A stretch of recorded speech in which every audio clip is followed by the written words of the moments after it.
You're listening to the Cool Audio Podcast, your escape into the world of stories, sounds, and imagination. Whether you're driving, chilling at home, or just need a moment to unplug, we've got a story just for you. So sit back, relax, and let the journey begin. You didn't hear it wrong. You want to hit Chloe with a car? Rick repeated just to make sure that he had heard it right. Right. Your wife? Yes. Why? Jack, are you crazy? She's your wife. I don't want her dead or crippled. I just want her to suffer, Jack said expressionlessly. But why? Even if you two had a fight, you can't do something like this. Rick knew Jack loved Chloe so much that he'd die for her. But this man told him that he wanted someone to hit Chloe with a car. It was unthinkable. Rick, I can't say much about it now. I'll explain it to you later. I need you to do me this favor. Since Chloe knows my men, I want you to do it for me. You must find a guy with good driving skills to do it, but don't kill her. But accidents happen. What if we got her killed? I think you'd better find another way.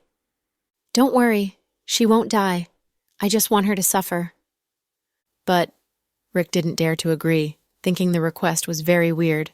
What if Jack regretted it when Chloe got seriously wounded? He'd be in big trouble. Seeing Rick's hesitation, Jack looked him in the eye and said, Rick, do you trust me? I do. Then do me this favor, okay? Okay. Finally, Rick overcame his hesitation and agreed to do it. Jack told him the specific requirements and then went home. Chloe was now used to sleeping alone. She had moved to a new target. Ever since number 002, James disappeared mysteriously, she felt she couldn't stay in this place for long. Now that she couldn't carry out her original plan, she had decided to seduce Justin and play him against Jack. Anyway, she'd ruin Chloe's reputation and turn her family upside down. Under the dim lamplight, Chloe lay in her bed and sent a message to Justin. Chloe, are you asleep? Justin instantly replied, No. Chloe, I can't sleep. Can we chat? Justin, Okay, Dr. Green, what's wrong? Can't sleep? Chloe, Yeah, I keep remembering the days when we were kidnapped in Yunnan. Justin, Haha, you're traumatized by the kidnapping? Chloe, No, I was thinking maybe we shouldn't have returned. What do you think if we stayed in the small village anonymously and lived as farmers? Justin, Chloe, did you drink? He felt that he was hallucinating Chloe talking in this way to him. It wasn't supposed to happen. He suspected Chloe had drunk wine due to her low spirits. Chloe, I didn't drink. I'm sober. Justin, but if we didn't return, what would happen to Jack? What would happen to Pudding and Little Bean? Chloe, people are unhappy because of their concerns, which is why I wonder about the what-ifs. After I came back, I found many things had changed between me and Jack. Justin, I don't think so. When I had lunch with Jack the other day, I felt he was his old self. Chloe, he's the same to you, but he treats me differently. I've begun to regret. Justin, regret what? Chloe, I regret that I didn't choose you. Justin, Haha, Dr. Green, don't pull my leg. Please don't play with this poor guy, okay? Chloe, I'm not pulling your leg. Justin, I'll ask you, do you still love me? Justin didn't answer this question. He began to suspect that someone had hacked into her account, or Jack was testing him with Chloe's account. So, he didn't answer the question. Chloe was still waiting for Justin's answer when she heard the door open. Immediately, she hid her cell phone under her pillow and pretended to be asleep. Sure enough, it was Jack. Chloe, are you asleep? Yeah, almost, she said with her eyes closed. Today, I met a client who does the business of imported medicines and got from him a tube of stretch mark cream. After the abortion, you still have stretch marks due to the 9 months of pregnancy. They are ugly and I want to help you remove them. Great, put it there. I have time today. Let me apply it for you. Jack sat down on the head of the bed. Chloe was panicked because her belly was smooth and white without any marks. She couldn't fake these things. She had planned to wear a belly band or something when she slept with Jack, and then find a place to put some stretch marks on her belly. Later, when she saw Jack refuse to share her bed, she had given up the plan. So she was caught by surprise when Jack came with the so-called stretch mark cream and offered to apply it on her. Hun, not tonight, I'm sleepy. You don't have to get up. I'll apply it on your belly while you sleep. That said, he reached out to pull up the covering, but Chloe bolted up immediately. I told you not now. Didn't you understand my words? Jack, Don't blow hot and cold with me, okay? You chilled me down, and now you're offering to apply cream on me with enthusiasm. I wonder if you've done something wrong in the company and feel guilty to me. It might explain your changing attitudes. She was smart and tried to distract Jack by accusing him of wrongdoing. I just want to apply the cream on you. Why are you reacting so strongly? Do you have scars on your belly and you don't want me to see them? No, I just don't like you blowing hot and cold with me. I'll accept the cream with thanks. You can go now if that's all you want to say to me. Don't you want me to stay? Jack didn't stand up. Chloe, or Layla, looked at him in surprise, finding he was unreadable. She had thought she knew him well, but looking at his unreadable face, she realized she had never understood him. I thought you don't want to sleep with me, Chloe said hesitatingly. But you're right. You're my wife. We can't always sleep in separate rooms. Do you want to take a bath with me? Jack asked her. Layla felt nervous. I'm not ready yet. Give me some time. Heh. When do you need time to get ready for our intimacy? Chloe, you said I changed, but I think you've become a stranger to me. No, I haven't. It's your imagination. Fine, go to sleep. I won't bother you. I'll put the cream here. Remember to use it. Okay, Chloe nodded. Watching Jack walk out, she was relieved. It was fortunate that Jack didn't insist, or she would have exposed herself. Tomorrow, she must find a place to put fake stretch marks on her belly.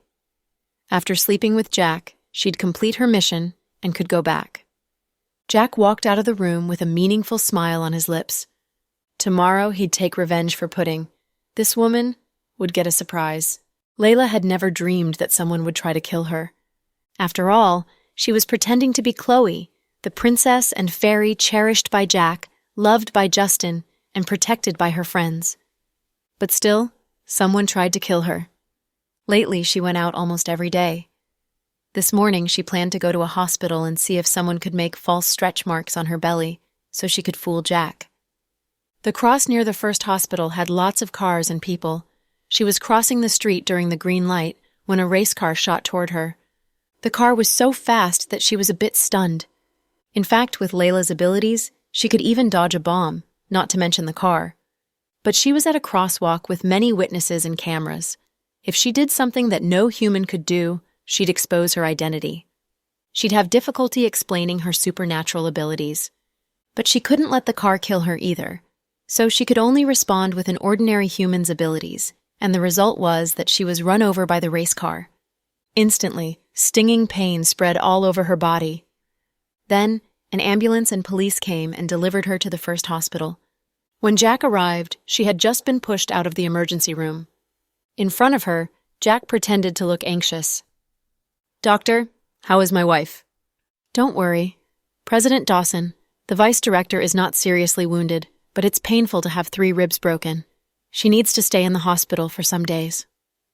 Good. I'm relieved that she's fine. Jack looked down at Chloe and said, Why were you so careless? I was scared. I was careful. I was crossing the street at the green light, but that race car ran me over. Hun, you must avenge me. Don't worry, I'll handle it. He soothed her for a while and watched her being pushed into a ward. Then a smile appeared on his lips. If you lay a finger on my daughter again, you won't end up so well. In fact, he did this to Layla mostly to avenge Pudding, whose little face had been scratched by Layla. By doing this, Jack also wanted to see what abilities Layla had and how she would respond to the crash in the public place. He had watched the car crash video many times. Finally, he got the conclusion that Chloe's dodging speed and reflexes were times faster than an ordinary person. They went beyond the abilities of a human being. He began to understand why she could dodge the big explosion so easily. However, he had chosen a busy street to do the hit and run, so she didn't dare to use all her supernatural power. If it happened in a remote place during the night, Jack was sure the race car wouldn't even touch her clothes. Realizing his enemy's perversely great abilities, Jack knew he must be even more cautious when he played along with her each day. Walking out of the hospital, Jack looked up at the starry sky. Chloe, you're waiting for me, right? You must be somewhere in the world, waiting for me to take you home. As he thought of his wife Chloe, he had tears in his eyes. The days without Chloe were worse than death for him. The most torturous thing was that he couldn't let anyone find out that the real Chloe had disappeared. As usual, this man shouldered all the pain and bitterness by himself. Hearing the big news that Chloe was hospitalized, her many friends all raced to the hospital to see her, including Victoria, Sarah, Avery, and Max, who had just returned from the States. Each day, her ward was full of visitors. The weird thing was that Jack had never brought the twins to visit Chloe. When asked, he'd say he didn't want to alarm the kids with their mom's accident. But the real reason was that he didn't want his kids to be near this monster. Sarah brought flowers and fruits and was chatting with Chloe in the ward. Noah and Jack waited in the corridor. "Any progress with the case?" Jack asked. "Not a clue. The kids went missing. I feel useless." "It's not your fault," said Jack. "Of course it's my fault. I'm responsible for the city's public security. I don't deserve to sit at this position." Noah felt deep guilt. "Noah, I know you'll be more alarmed, but I've got to tell you that more of such disappearances might happen." "What do you mean?" "Anyway, you must send out more patrols. It might happen very soon." "Jack, what on earth do you know that I don't?" Having been friends with Jack for many years, Noah knew him very well. Hearing Jack's words, Noah was alarmed. "I can't explain. It's just my deduction." "Do you know the criminal?" "I'm not sure." "Tell me who he is. I'll catch him and interrogate him." Noah was anxious. "It's not time yet." "Damn, what do you mean?" But Jack didn't say more about it. He just had a vague feeling that Layla would make her move again very soon after being wounded. His conjecture was right, and it happened right that night instead of a few days later. That night, a little girl who came to visit her sick grandma disappeared in the hospital mysteriously, just like those kids missing from the kindergarten. The hospital pulled out all the surveillance videos but couldn't find a clue. The kid just vanished into thin air. The kid's parents were crazy with worry, and the incident caused an uproar in the hospital. Meanwhile, Layla, was lying in bed and watching the news and listening to music leisurely. She was in a great mood after having a good meal. She could steal some bagged blood from the blood storage room in the hospital, but it wasn't Layla's style. She must have fresh blood from live people. It was like how some people loved having fresh fish instead of frozen fish. The young nurse who came to change bandages for her was gossiping about the missing kid. "The atmosphere in the hospital is weird. Everyone is saying there's a ghost in here, making me afraid to take night duties. For some reason, the kid just vanished. No one saw her go out of the hospital, but they searched the whole place and couldn't find her.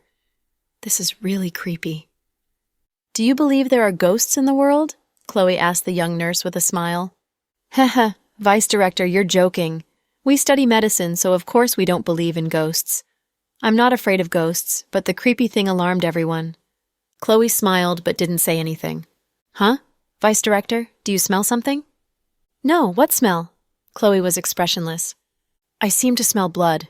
Did your wound burst open?" The young nurse had a keen sense of smelling. She pulled open the covering and checked the wound on Chloe's chest. "Huh? It's not the wound. Where is the blood smell coming from?"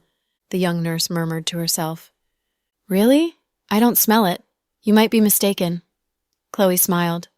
"No, my sense of smell is so keen that my mom always says I have a dog nose. When she makes something delicious, I'd always smell it and get out of bed immediately." The young nurse was confident in her sense of smell, but couldn't find the source of the bloody scent. "The hospital is full of patients, and the smell of blood is quite normal here. You probably passed an OR and brought in the smell." "You think so? Maybe you're right." The young nurse froze for a second and thought Chloe had a point. After changing the bandages for Chloe, she left the ward. Then Chloe took out a clear bag from under her pillow. It contained a warm heart, Case's house. Tiani came back from Capital City for winter vacation. Since Case was out of the city, Zuri went to pick her up. Tiani walked out of the airport and ran to Zuri enthusiastically, yelling sweetly, "Mom!" The people around them glanced at them in envy, thinking they were mother and daughter. Zuri felt uneasy since Tiani had always called her Aunt Zuri and occasionally Mom Zuri. Being called Mom, she felt a bit embarrassed. But she didn't doubt the girl's sincerity and bundled the newly purchased goose-down coat around Tiani. It was a luxurious brand. "It's colder here than Capital City. Put this on." "Wow, This brand is very expensive. Mom, did you buy it for me? Yeah, I bought a few for you after I learned that you'd come back. Do you like it? I do. Thank you, Mom Zuri. As Tiani cozied up to Zuri, they had gotten closer. Case had thought it was a good thing since the girl's mother was dead. But later on, he began to feel the girl was too experienced and sly for a kid of her age, so he was now wary of her. However, Zuri was truly treating Tiani as her own daughter. Mom, I can't stay home long this time. The school organized a tour to Australia, which is now in the summer. All my classmates will go. Good, you can join them. But the tour costs $88,000. We'll stay in high-end hotels and eat in luxurious restaurants, Tiani told her. No problem. I'll transfer the money to your teacher. Mom, I broke my cell phone in school. I didn't dare to tell Dad about it.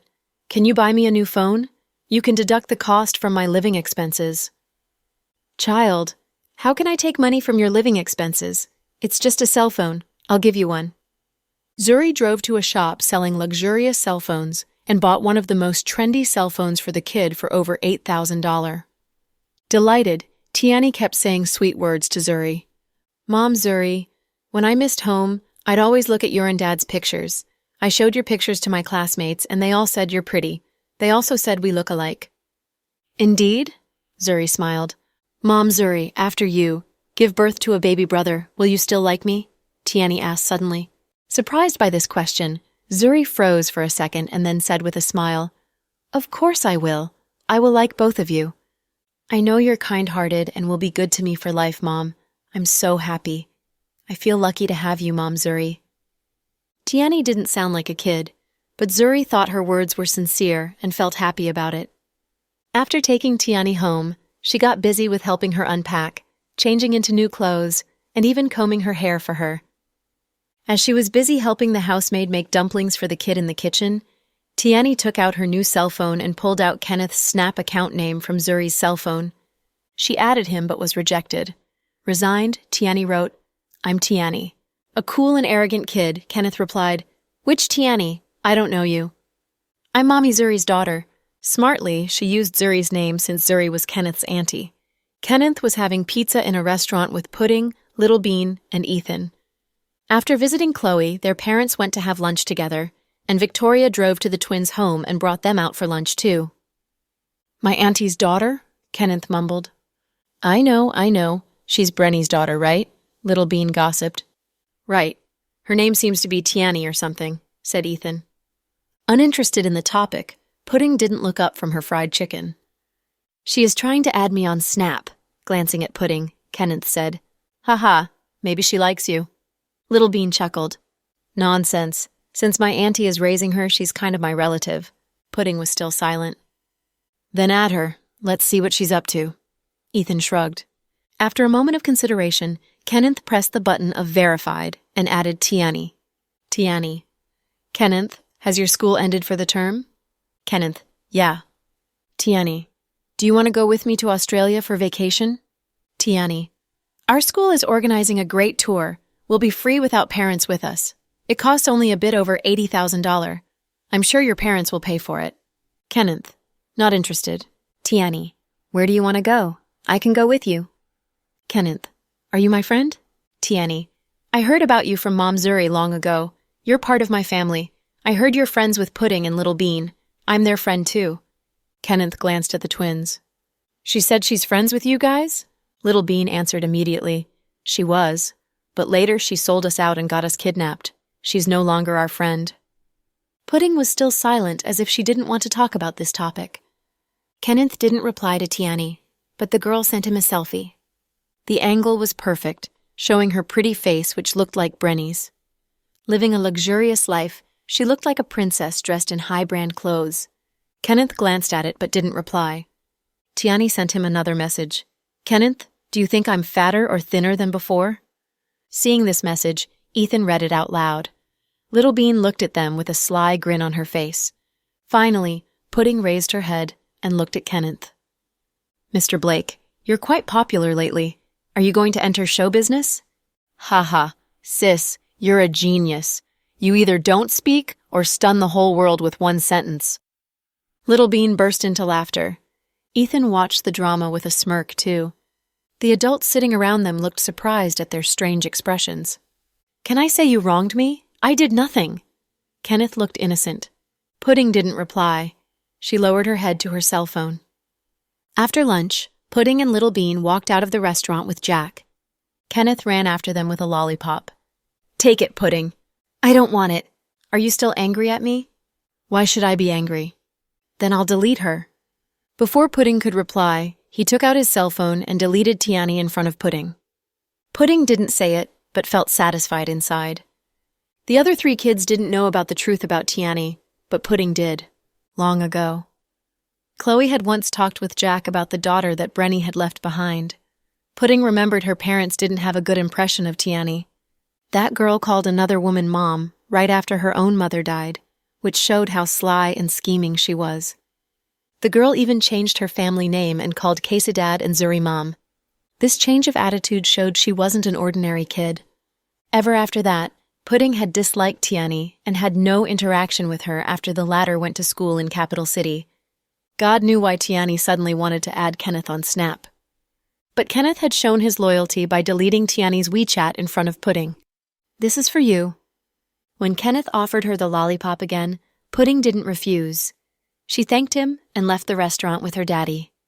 "Sis, I know you don't like candies."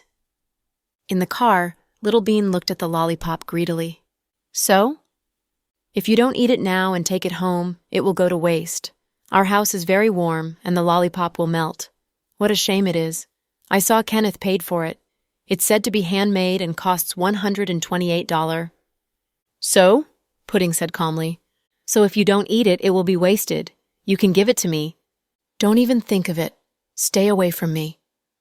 Little Bean felt bad to be rejected by her sister so bluntly. Displeased, she complained to her father, "Daddy, look at your elder daughter. She's so bossy and selfish. She'd rather dump it than give it to me." "She won't bear to dump it. Don't worry." Jack glanced at his 2 daughters through the rearview mirror and smiled. At this moment, Pudding's cell phone rang. She accepted the video chat invitation. "Hello, handsome Cooper." "Wow, Pudding, you look so pretty today. Are you out?" "Yeah, we had lunch with Victoria and the others." "Great. Did you see Kenneth?" Pudding blushed at Justin's question. Little Bean grabbed the cell phone from her hand. "Stinky handsome Cooper, why did you call her instead of me?" "You 2 are together all the time. It doesn't matter whom I call, right?" Justin chuckled. "It matters. You called her first, which means you like her better." I don't love you now." Little Bean pouted. "My little Majesty, you're ungrateful. I called you a lot of times, but your sister never complained." "Handsome Cooper, you're wrong. We're not together all the time.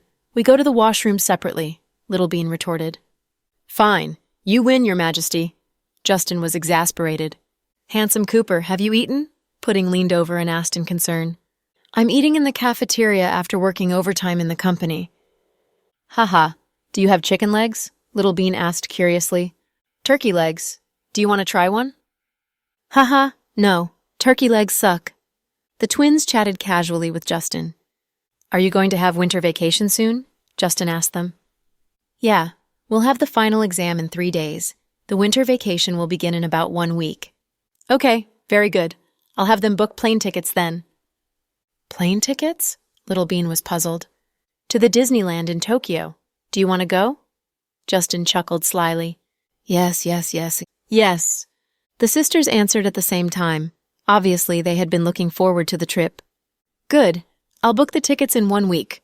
We'll fly directly to Tokyo," Justin said with a snap of his fingers. Exhilarated, Little Bean stood up and said, "Can we go to Mount Fuji and see the snow?" "We can." "Can we go skiing in Hokkaido?" "We can." "Can we go shopping in Osaka?" "We can." "Can we go to Nara and see the cute deer?" "We can do all those things." "Wow, handsome Cooper, I love you so much." Little Bean expressed her feelings exuberantly. "I don't believe you, flatterer. Pudding, do you love me?" Justin looked at Pudding, who was sitting there quietly. "Love you."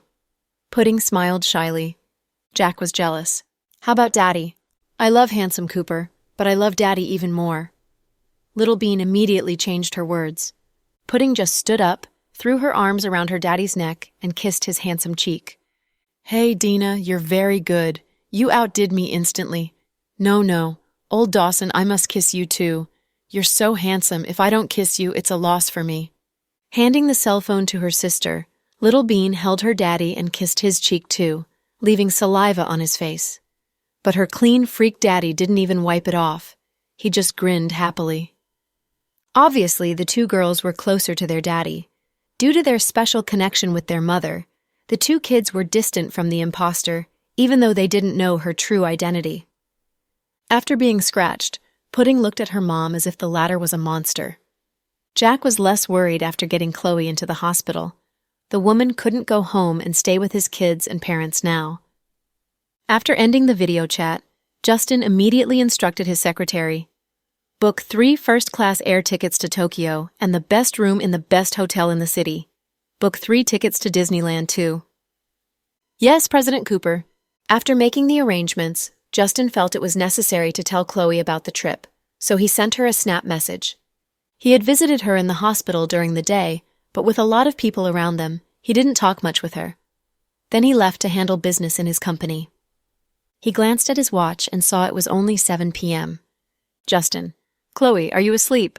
Chloe: "No." Justin: "How are you feeling? Are your ribs still hurting?" Chloe: "Yes." Justin: "Have you had supper?" Chloe: "No. No one delivered supper to me." Justin: "No way. Didn't Jack bring you supper?" Chloe: "No. Maybe he wants to starve me to death." Justin: "Nonsense. What do you want to eat? I'll buy it and bring it over."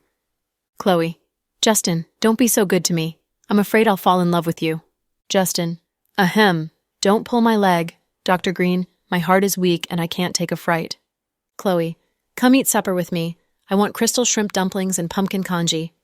Justin: "Don't you want seafood? A crab, maybe? Ha. Chloe: "No, I hate crabs and lobsters. They stink." Justin: "Huh? You love seafood, right?" Chloe: "My taste changed. I don't like seafood anymore." Justin: "Huh? I'm surprised." Justin hadn't noticed when Chloe made these small changes in life, so he was caught by surprise when she told him that she didn't like seafood. Chloe: "It's no big deal. Are you bringing me supper or not? If no, I won't have supper tonight." Justin: "Of course. I'll be there very soon. Wait for me." Justin didn't live with Chloe and thus didn't know the small details of her life, so he wasn't as sensitive to these changes as Jack. Hearing that Chloe hadn't had supper yet, Justin immediately went out in a race car and bought pumpkin congee and shrimp dumplings as requested by Chloe. Then he bought some hot milk tea and cakes, too. But he didn't know that Chloe had no interest in the food. She was only interested in warm and fresh blood. In the first hospital, Thomas came into Chloe's ward before Justin did. After all, with Stella and Sandra both in the hospital, it was natural for Thomas to know his sister was here too. He entered his sister's ward with a bowl of millet and mung bean congee. "Thomas, what are you doing here?" Chloe pretended to be glad to see him. "My brother-in-law didn't tell me about your accident. I heard it from the nurses that you're here. I'm truly worried." Putting down the congee, he sat down beside her bed. "Sis, are you in pain?" She shook her head. "No, don't worry. Our family has been facing bad luck lately. I'll find a fortune teller and find out what is going on. Why did bad things happen to us one after another?" "What do you mean?" Hearing Thomas's words, Chloe was curious. After a few seconds of silence, Thomas told her the truth. At first, Stella was attacked and she's still in a coma. Then Dad disappeared. Later, Mom had a heart attack and passed out. Now it's you. I wonder if it's my turn in a couple of days. "Nonsense, you'll be fine." Chloe didn't look surprised when she heard Thomas's words, as if these things were no big deal to her. After all, these people were not her real family, and she just faked concern for them. "Thomas, how did Uncle James disappear? Your brother-in-law didn't tell me such a big thing happened to our family." "He doesn't want you to worry. After all, you're still recovering." "When did Uncle James disappear? Whom did he see before he disappeared?" Chloe asked him. "No one. My brother-in-law even asked Brother Noah from the Public Security Bureau to search for him, but they found no clues. Anyway, Dad had acted weirdly after he returned. Now that he's gone again, the most devastated person is our mom. I'm worried about her." "It will pass. Don't dwell on it. Chloe comforted him. Thomas nodded and said, "Sis, you haven't had supper yet. I bought you millet congee. I'll feed you." "No, I don't like millet congee.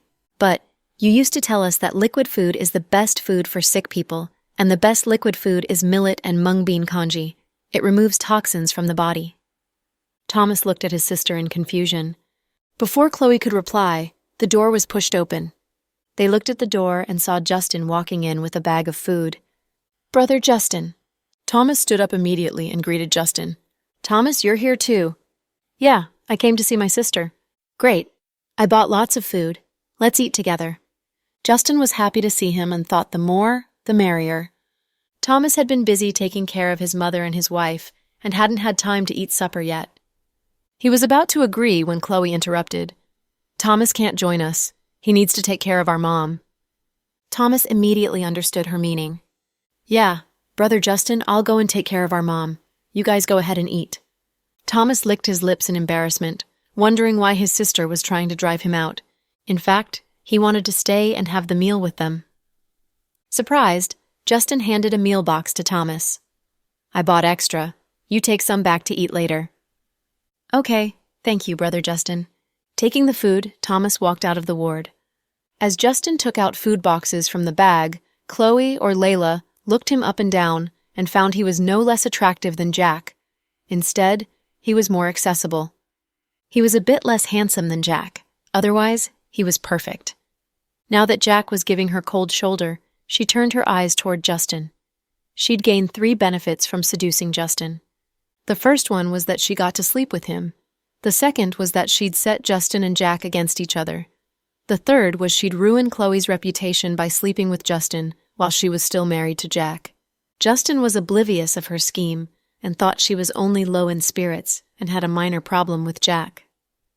"Great, Dr. Green, I bought so many. Which do you want to eat?"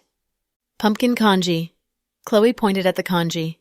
Cautiously, he brought the congee over and pulled up the small table beside the bed. "Justin, my hands are a bit numb. Can you feed me?" Chloe had never cooked for him like this before, and it almost melted his heart. He wanted to feed her, but he knew his boundaries and didn't want to be so intimate with her. "Chloe, you'd better eat it yourself. I brought you a spoon." "Justin, are you disgusted with me?"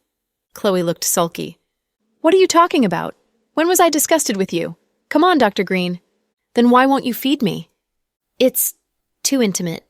Chloe, I know we're only friends, but if Jack saw it, he'd feel displeased, even if he didn't have a misunderstanding about us. We must consider his feelings." "But I'm not doing it on purpose. Are you saying I'm using you to make Jack jealous?" "No, I didn't mean that." "Justin, I'm not faking it. My ribs are really hurting me. Jack ignores me now. I thought you'd take care of me, but you're the same. Then I don't want to eat. Go and take all the food with you." She turned her face away in a huff. Justin could see she was truly angry. "Chloe, please don't be angry, okay?" Justin was at a loss for what to do. He never knew how to comfort people, not to mention that the person was Chloe. "Shut up. You can go now." Seeing she was angry, Justin picked up the spoon in resignation. "Okay, I'll feed you." "Now you don't think it's too intimate?" Chloe stared at him coldly. "It's not important. You can't starve." Justin was kind, but he also knew it wasn't proper to feed her. But he also knew Chloe was sick and needed food to recover, so he finally gave in. But he was a smart guy and sent a message to Jack about the situation. The message said, "Jack, I'm in the hospital and brought Chloe supper. Do you want to join us?" Jack only replied with 2 words, "I'm busy." Not wanting to disturb Jack's work, Justin began feeding Chloe little by little. However, Avery and Max walked in on them. Avery entered the room first and was displeased when she saw what they were doing. "Mr. Cooper, you're here too," she said. "Oh, you two are back." Immediately, Justin put down the spoon in embarrassment. Max followed her into the room. "Whoa, Mr. Cooper, you're here too. We think alike, huh?" "Ha, I brought her supper." Justin scratched his head and laughed. Avery glanced at Chloe in displeasure. "Sister-in-law, where's my brother?" Chloe coughed slightly. "Your brother isn't here." "No way. He loves his wife dearly. How can he not be here?" Avery said in a weird tone. "What are you guys waiting for? Let's eat together." Max took out the food Justin had bought and was ready to enjoy it with them. But Chloe was unhappy. "No, I lost my appetite. You guys should go now. I want to sleep." Chloe turned her face away. Max looked embarrassed. Then the three of them walked out of the hospital together. "Mr. Cooper, you might be offended, but I still have to say it. I'm from the Dawson family and must think from the perspective of my brother. We all know you love my sister-in-law, but she's my brother's wife. Can't you stay away from her?" Avery had been very displeased and took it all out on Justin. Before Justin could reply, Max got embarrassed. Tugging at her sleeve, he said, "Ahem, Avery, what are you talking about? Mr. Cooper isn't that kind of person." "Shut up. I know you're Mr. Cooper's pal and it's natural for you to defend him, but I am telling the truth. Mr. Cooper, you know what I saw when I entered the room. I won't tell my brother about it, but don't do it again. No matter how close you are, you two can't be so intimate. People will talk." "You're right. It won't happen again." Berated by Avery, Justin wasn't resentful. Instead, he knew she was right. In fact, he had been in a dilemma. He hadn't wanted to feed Chloe, but she forced him to. Not wanting Chloe to go hungry, he even sent a message to Jack, reporting the situation to him. Still, Avery walked in on them, as if catching them together in bed. Justin felt humiliated. "Mr. Cooper, let's go and have a drink." Max tried to ease the tension. "No, I can't. Maybe another day." Justin got into his race car and left the hospital. Max looked at Avery. "Babe, don't you think you were too harsh with Mr. Cooper?" Avery's face turned dark immediately. "Harsh? I was easy on Justin because of you. If it was before, I'd have slapped him. Do you believe it?" Seeing her anger, Max asked meekly, "Babe, what on earth did you see?" "Justin was feeding my sister-in-law with a spoon." "Seriously?" Max said in disbelief. "If I lied to you, all of my family would die." In the moment of fury, Avery swore viciously. Max covered her mouth immediately. "Pooh! What are you talking about? The family you said doesn't include me? Ha ha, silly girl." "I lost my head due to the fury. What do you think of it? What do they think they're doing behind the back of my brother?" The more she thought of it, the angrier she got. "Yeah. Now that you mentioned it, I also think Mr. Cooper has been weird after they came back from Yunnan. When I have time, I'll have a drink with him and talk to him about what happened today. Avery, don't tell my brother-in-law." "Of course not. How can I tell him? If I did, my brother would die of sadness." Avery gave him a dirty look. Yes. He is a silent man. If you told him this, he'd suppress his resentment inside. But, as far as I know, neither Mr. Cooper nor our sister-in-law are this kind of filthy people. How could they do such a thing? Max still found it hard to believe. "Do you think my eyes played tricks on me? After my sister-in-law came back, everyone in the family treated her with extra care. But she takes it for granted and became even more outrageous. Little Bean told me she even hit Pudding. After she comes out of the hospital, I'll have a good talk with her. What's wrong with her? Did someone plant a curse on her?" Avery was a hot-tempered girl and never tolerated things she didn't like, so today's incident planted a seed of suspicion in her heart. After Avery and Max ruined the atmosphere of her supper, Chloe was furious. She sent Justin a message. "What are you doing?" Justin didn't reply after a long while. She called him on the phone. It rang many times before he finally answered it. "Why didn't you reply to my message?" Chloe complained. "I was in the car and didn't hear it. I just got out of it. What's up, Chloe?" Justin was still gentle in tone. "Did Avery say something to you?" "Oh, no. Impossible. That girl is unruly and couldn't have let you go so easily." "Truly, she didn't say anything. Stop thinking about it and have a good sleep. If you're hungry, have the nurses reheat the food. Justin, you'll be taking Pudding and Little Bean to Tokyo?" She suddenly remembered it. "Yeah, I promised them long ago. I can't go back on my words." Justin chuckled. "I want to go with you." "Huh?" Justin was stupefied again. "Take me with you to Tokyo," Chloe stated in a bossy tone. "But..." Justin thought it was fine for him to take the kids, but highly improper to take Chloe too. They would look like a family of 4, right? What would Jack think of it? "Chloe, I can't do it. Mr. Dawson would go crazy if he learns about it. Ha ha." Justin tried to refuse her with a joke. "Jack wouldn't care. Besides, we'd have kids with us. What can we do? Chloe asked. Hearing Chloe's words, Justin was in a dilemma. Chloe, I know what you mean, but it's really not proper. Didn't you see Avery's dark face? I don't care what they think. I just want to ask you, will you take me with you? Chloe, you're not joking with me? Do you think I'm joking? I just want to go to Tokyo. Chloe, I really can't. Justin liked to be alone with Chloe, but he knew it wasn't right. Jack always stood between them, and Justin would never build his happiness upon Jack's misery. Then forget it. Chloe said it in displeasure and fell silent. Don't be angry. Maybe I'll invite Jack to go with us? Even though it was weird for him, a permanent bachelor, to travel with the family of 4, it at least looked better. Unfortunately, Chloe didn't reply. Justin knew she was angry. Chloe got bored in the ward. In fact, her wound had healed long ago. It took only a short time to recover from a small wound like this. But she pretended to be weak and stayed in the hospital so she could find her prey. She got more and more bold. With more kids missing from the hospital, many parents didn't dare to take their kids to the hospital. The parents closely watched their kids living in the pediatric wards, but it didn't prevent Layla from taking her prey. She wasn't Chloe and didn't care how Sandra and Stella were doing. She only cared about her food. After another big meal, she licked the residue of fresh blood on her lips and returned to her ward. The moment she came in, a visitor came. Sister Chloe, you can walk without help now? After a knock on the door, Melody entered the room and was surprised to see Chloe was walking in the room freely without any help. But she had broken several ribs in the car crash, right? Melody thought her eyes were playing tricks on her. You came. Chloe smiled. The smile contained no warmth and looked aloof. Melody had the feeling that Sister Chloe didn't like her and was even repelling her. I wanted to visit you a few days ago, but I know you have lots of visitors in the last couple of days and need your rest, so I didn't come earlier.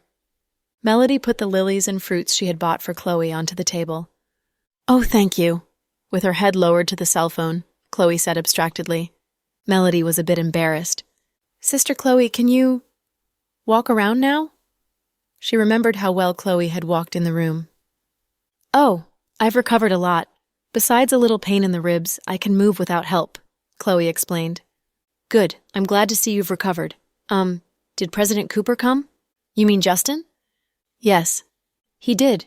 He brought me supper. He must be crazy with worry. Melody knew how important Chloe was to Justin. What? Did you tell Justin your feelings for him? Seeing the young girl's tender expression when she talked about Justin, Chloe, or Layla, knew she loved Justin. Hearing Chloe's blunt question, Melody blushed. I did, but President Cooper's attitude... She lowered her head and was too shy to continue. Chloe said, He rejected you, right? Not exactly. Melody didn't think Justin had rejected her completely. Chloe smiled. Melody had the feeling that the smile was a bit ironic. He was afraid to hurt your feelings, so he rejected you subtly. Melody pursed her lips and didn't reply, but she felt bad. Justin has been in love with another woman. Melody, you'd better find someone else. Don't waste your time on him or you'd get hurt. Obviously, Chloe was telling her to stop loving Justin because it would be fruitless. But Chloe had encouraged her to pursue Justin. How come she had changed her attitude? Sister Chloe, Justin is the first man I've ever loved. I don't want to give him up so easily. But he doesn't love you. Chloe's words were blunt and hurtful. But even though you don't love him, he hasn't given you up, right? Reluctant to admit defeat, Melody used Chloe and Justin's relationship to illustrate her determination. Chloe looked displeased. I'm different. We have known each other for years and have gone through life-threatening hardships, but you're his employee. Your statuses don't match. But Aunt Cooper said she doesn't mind it, Melody explained. Aunt Cooper said it because she was anxious to find a girl to marry Justin. Any girl will do, so don't take her words seriously. Anyway, Melody, you're popular now. You'd better concentrate on your career as a star. Don't set your goals so high trying to get something beyond your league. Think of the fate of Gianna, Kira, and Zoe. I don't think you want to end up like them, right? Chloe's eyes looked gloomy, making Melody feel cold all over. Sister Chloe, Melody, I'm tired. You should go now. Don't come again. I'll soon be released from the hospital. She wanted Melody to leave.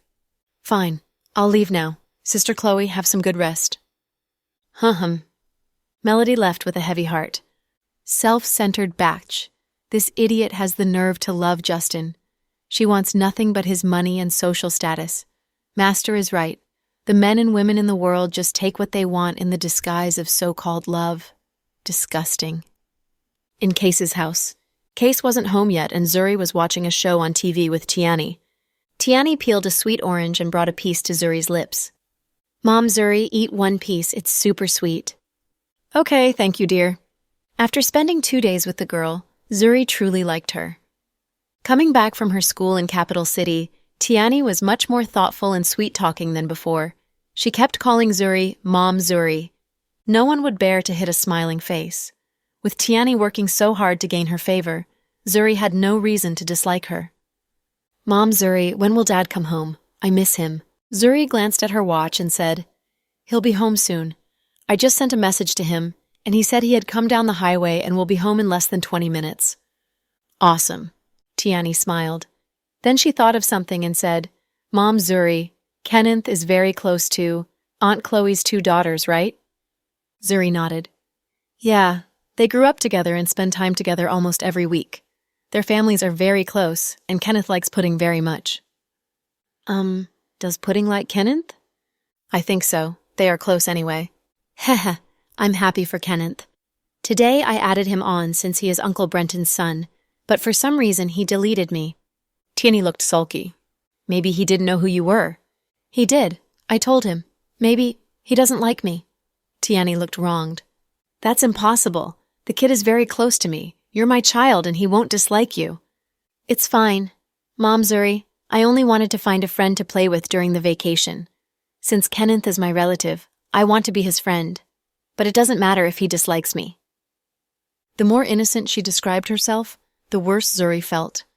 Thinking Kenneth had done wrong with Tiani, Zuri sent a video chat invitation to her nephew. Kenneth. Auntie, what's up? Zuri. What do you mean? I can't video chat with you if nothing happens? Kenneth. Of course you can. Zuri. My big nephew, what are you doing? Kenneth. Just finished supper. I'm watching a ball game. Zuri. You sound like a big boy. Do you understand ball games? Kenneth. Auntie, I'm guessing you want to talk to me about something, right? Zuri. Right. Come, nephew. I'll introduce you to my Tiani. She pulled Tiani to face the camera. In fact, Tiani was pretty. She looked cute dressed in the sky blue home clothes with her long hair draping on her shoulders. But Kenneth looked wooden. Hi, Kenneth, Tiani greeted him shyly. Zuri. Kenneth, this is my daughter. I remember you're 1 month older than Tiani. You can call her Sister Tiani. Kenneth. Auntie, when did you have such a big girl? When did you give birth to her? How come I didn't know about it? Zuri was embarrassed. Zuri. Kiddo, stop talking nonsense. She's not my biological daughter, but your uncle's daughter. Kenneth. Really? Uncle's daughter? But I don't remember my uncle having a daughter with another woman. Is she his illegitimate daughter? Tiani's face turned dark instantly. Zuri. No, don't make wild guesses. I'll explain to you later. Anyway, be friendly to your sister. She usually stays in the school in Capital City and doesn't have friends here. Kenneth. Auntie, it's time for me to review English. Talk to you later. Before Zuri could reply, he hung up. Zuri. Hey, kiddo. Tiani said, Mom, Zuri, it's fine. I heard Kenneth is aloof to people and has few friends. I'll try my best to get along with him. There's no rush. Moved, Zuri touched her head. Good girl. At this moment, they heard the door open. Thanks for tuning in to the Cool Audio Podcast. If you enjoyed the story, don't forget to like, subscribe, and share with a fellow story lover. Until next time, stay cool and keep listening.